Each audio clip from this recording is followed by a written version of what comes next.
Straight ahead on CCX News, as part of Crohn's and Colitis Awareness Week. With the support of my friends and my family, I got through this.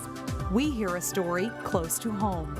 Plus, residents want better sidewalks and crosswalks in Golden Valley on Glenwood Avenue. And a wrestling legend from Robbinsdale passes away at the age of 82. CCX News starts right now. Hello everyone, and thanks for joining us. I'm Shannon Slatton. We begin today with a story from one of our own. All this week we've been shining a spotlight on the digestive diseases Crohn's and colitis. They are often called invisible illnesses because you can't see them from the outside. Crohn's and colitis are considered inflammatory bowel diseases. There's no cure and they are sometimes fatal. Here's reporter Sonia Goins, who bravely shares her story.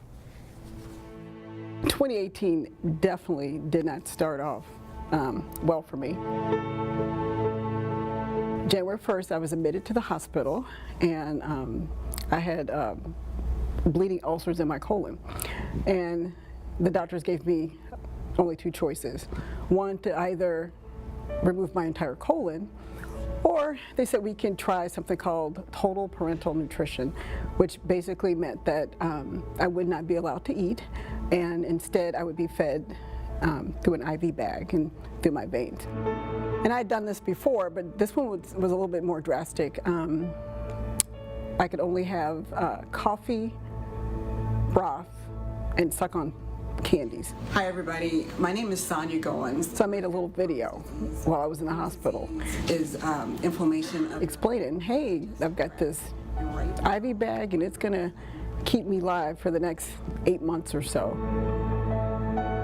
Not being able to eat, just like, it did a number on me mentally. Like, I still had to feed and cook for my kids, right?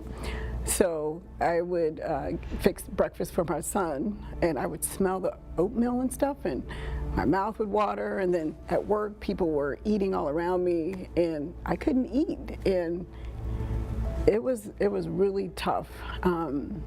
It was to the point where I had to get professional help, and that's something I very rarely talk about. But to me, almost fighting mentally was more tougher than actually the physical aspect of dealing with Crohn's disease.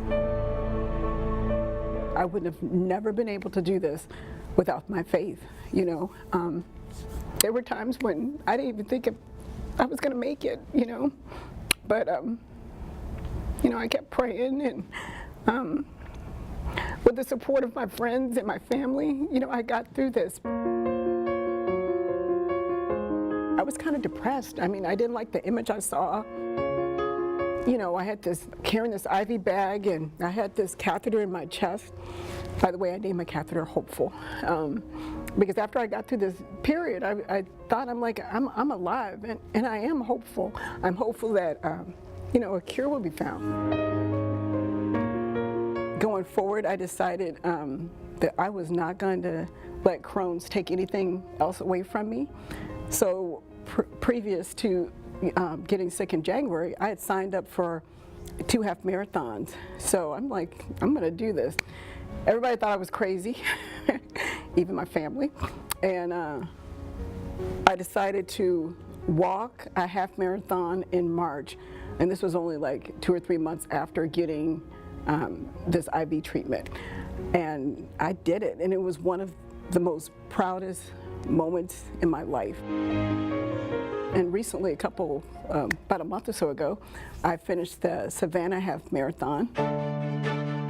I had to do a combination of run walk, but that particular race was dedicated to the pediatric support group through the Crohn's Colitis Foundation here in Minnesota.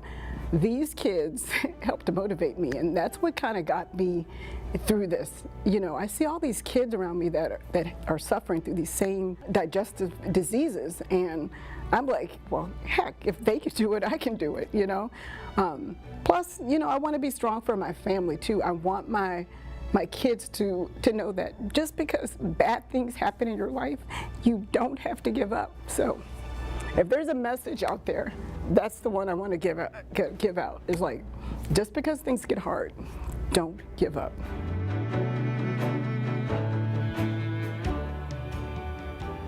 It was really hard telling my own story, but I'm feeling so much better. But I'm not out of the woods. Every week I add a little more food to my diet.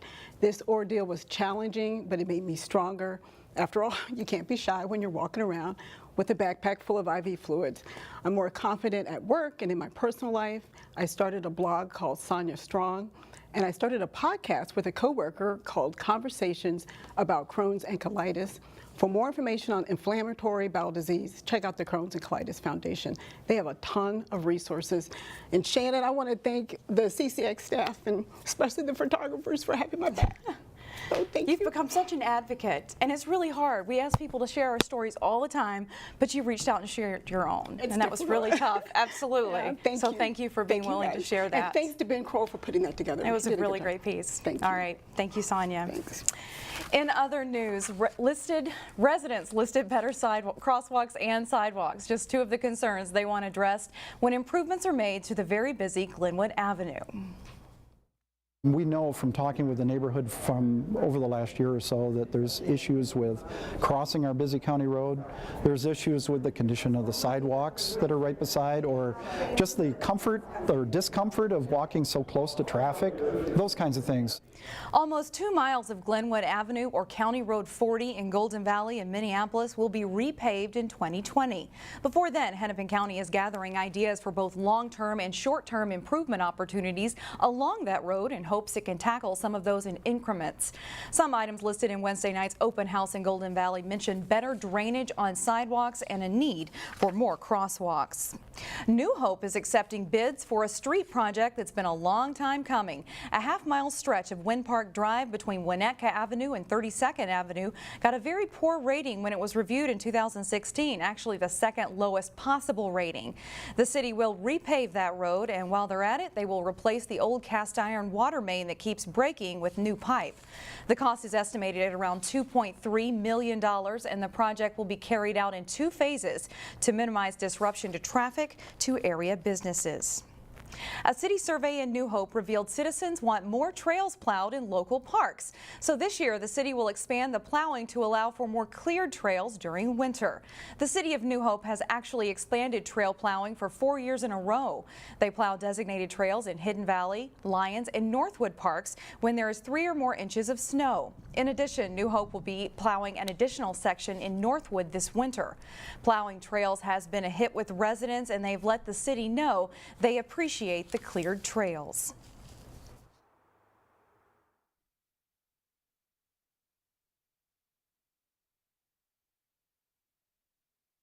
We get excellent feedback on it. Residents stop us on the trails a lot and thank us in person. It's a fun job to do, and it's good to get the feedback on it. It's enjoyable. Trails will be cleared as thoroughly as possible, but they will not be maintained to bare pavement. No salt or sand will be used for ice control, so residents should be cautious of slippery spots. Still ahead on CCX News, we introduce you to one of the students at the top of the class in Park Center.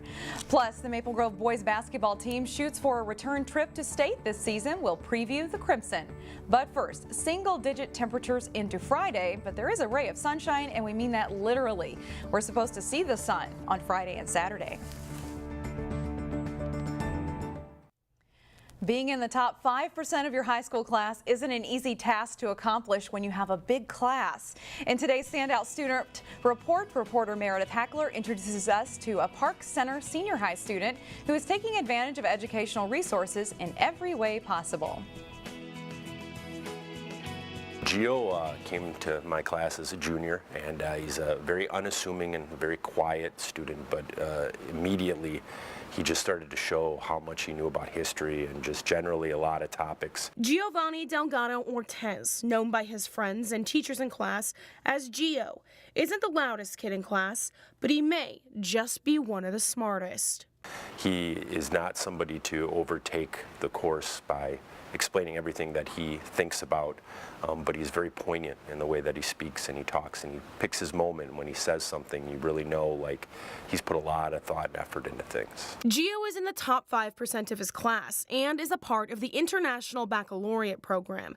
The program is a curriculum that is taught to students all over the world. It includes classes in every subject, which has a heavy course load and sometimes hours of exams. Growing up, you're always given this sort of idea that education is something you should always strive for, and coming from a low-income family and just having this opportunity to achieve more, I seized that opportunity. Gio comes from a Mexican-American family, which has always made him curious about the world around him. Just one reason he wanted to be a part of the International Baccalaureate program. Having that sort of knowledge, it gives me a sort of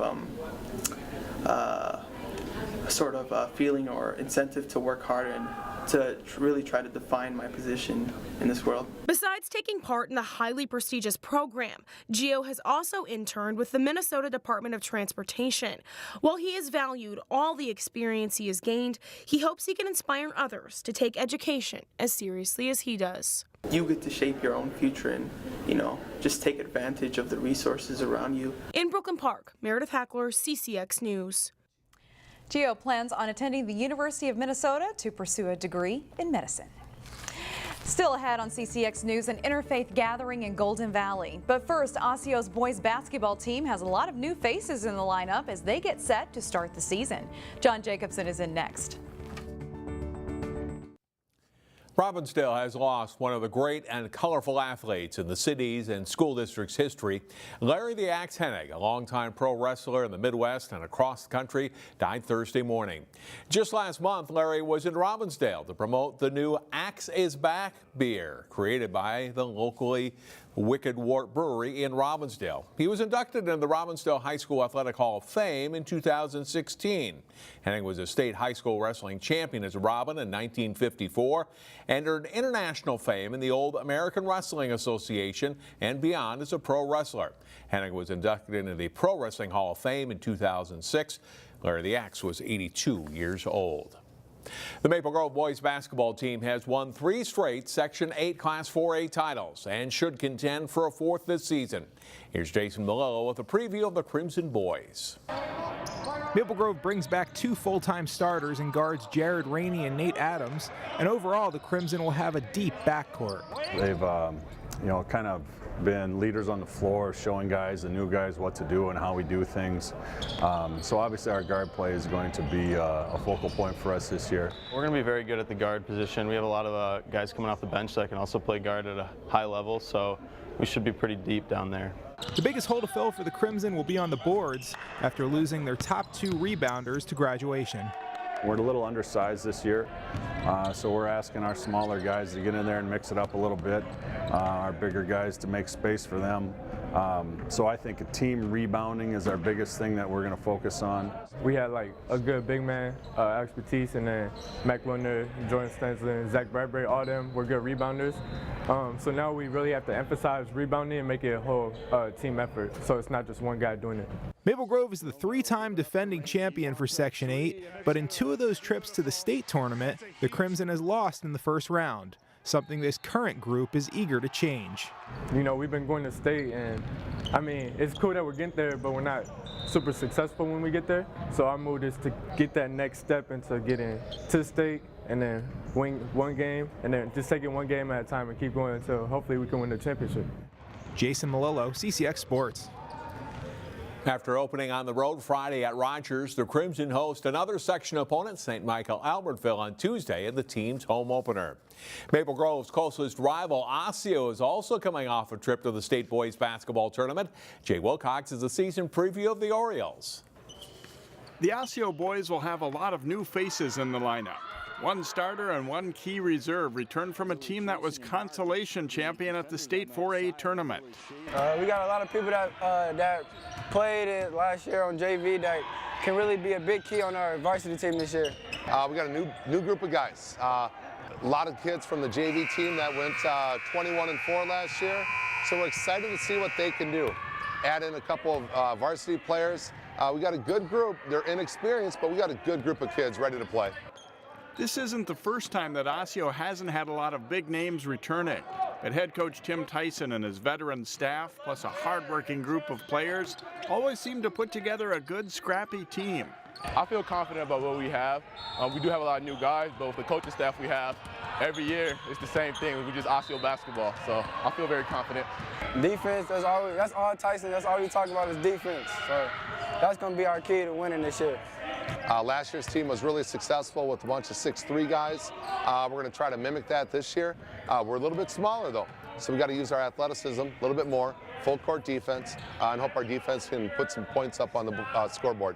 Junior guard Cornell Richardson and senior forward Eli Barlew are the most experienced Orioles. They'll have to take up the slack for graduated 20 points per game scorers Emmett Page and Zach Tyson. I think this year, Cornell and I, since we had like the most varsity experience, we have to step up a little bit everywhere in our game. Our leadership probably has to be the most part communicating with the team, getting everybody on the same page, so we have to step up in that aspect of the game.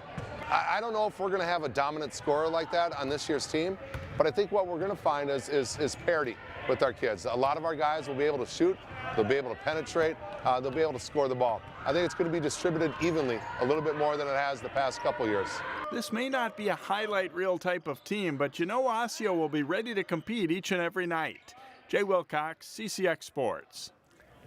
The Orioles open the season Friday night at St. Paul Central. Their home opener is Monday against Owatonna. That's it for sports. We're back with more in a moment.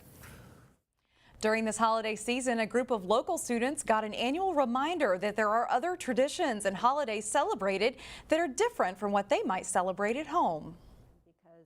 I think that third grade students from our school know little about the Jewish faith, and this gives them an opportunity to learn more about other faiths and how their neighbors celebrate significant holidays in their lives. Every year since 1992, third graders from Good Shepherd Catholic School in Golden Valley have hosted a group of third graders from the Heilicher Minneapolis Jewish Day School.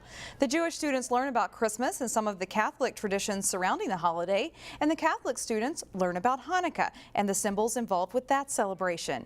Teachers from both schools say this exchange program helps the students better understand one another. I think in this day and age, when sometimes people are just in their own silos and they're not talking to other people who are different from them, it's really important for people to be educated, to learn about other religions, and to, learn to be respectful and also have that knowledge. And the cultural exchange continues in the spring when students from Good Shepherd will have the opportunity to go to a synagogue to meet a rabbi and learn about Passover and other Jewish symbols associated with that holiday. That's all the news we have for now. We'll see you back here again tomorrow starting at 4 o'clock.